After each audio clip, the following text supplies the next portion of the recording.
Let me tell you something strange about people who love staying at home.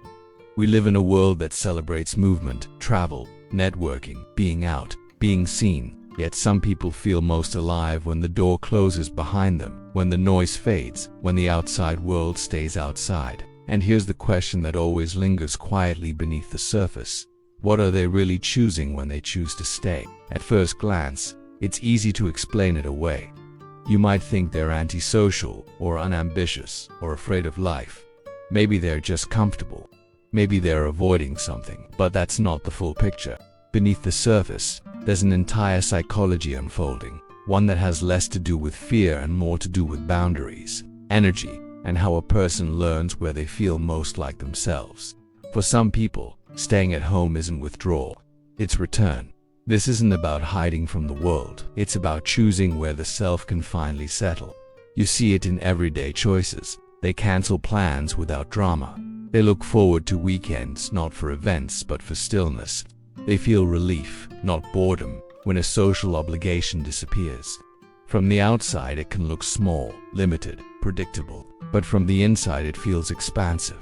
Home is where their body softens, where their breathing changes, where their thoughts stop racing to keep up with something unseen. They don't need constant stimulation. They don't need to be witnessed to feel real. They're not chasing silence, they're responding to it. Psychologists have noticed this pattern. People who prefer staying at home often show high sensitivity to external stimulation. Not weakness, but attunement. Their nervous systems register more, process deeper, and tire faster in loud, crowded, performative environments, so they curate their exposure. In a culture that treats constant availability as virtue, this can look like disengagement, but it's not about avoiding life. It's about choosing a pace where life can actually be felt. They don't hate the world. They just don't need to be inside it all the time to belong to it. For many, this preference didn't start as a philosophy. It started as exhaustion. After too many conversations that felt loud but empty. After days filled with social roles that required effort but offered little nourishment. After realizing that being out there often meant being slightly away from themselves. There's usually a moment, not dramatic, just honest, when you notice how differently your body feels at home, how the tension leaves your shoulders, how your thoughts stop performing, and something clicks. People often assume staying at home means a smaller life, but often it means a deeper one. There's a psychological shift here, when meaning, validation, and emotional stability come from alignment rather than reaction, from inside rather than applause. Home becomes more than a place, it becomes a container. Most of modern life is externally oriented. We perform connection, we schedule intimacy, we outsource belonging to environments that demand energy before offering warmth. So when someone chooses to stay home, they're not opting out of life, they're opting out of fragmentation. They're choosing coherence over constant exposure. Think about it. When was the last time you stayed in and felt more like yourself because of it? Not lonely, not bored, but grounded. What did that quiet give you that the world couldn't? But here's where the story deepens. Not everyone who loves staying at home does so from peace. Some learned early that the outside world wasn't safe, that visibility came with judgment, that being out meant being misunderstood. For them, home became refuge before it became preference. This is the paradox. The same behavior can mean restoration or protection, choice or conditioning in a world that constantly says go out, prove yourself, be seen.